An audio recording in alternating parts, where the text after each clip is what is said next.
Kumusta mga kaibigan, maligayang pagdating sa aking channel. Si Tuba Buyak Usten ay nabihag ng mga poses.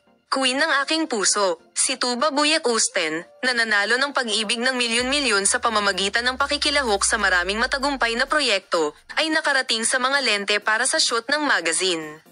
Ang mga poses ni Tuba Buyak Usten ay nagustuhan sa isang maikling panahon. Ang magagandang manlalaro na lumitaw sa maraming mga proyekto ay inilipat mula sa Turkey ilang taon na ang nakalilipas.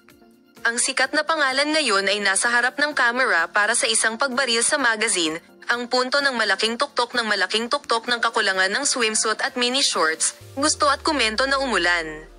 Ang Tuba Buyak Usten Instagram account na ibinahagi sa mga sunod-sunod na mga frame muli sa lasa ng isang hindi nasisiyahan na pagbaril upang lumikha ng magkasama palaging nahulog. Ang mapaghangad na post ng player ay umuulan ng mga komento mula sa kanyang mga tagahanga. Ang reyna ng aking puso ay parehong maganda at sexy. Patuloy na nagniningning. Hindi gaanong maganda. Sinunog mo ulit ito. Ipapasa namin ang mga bagong pag-unlad sa paksa upang makita ka sa mga bagong video.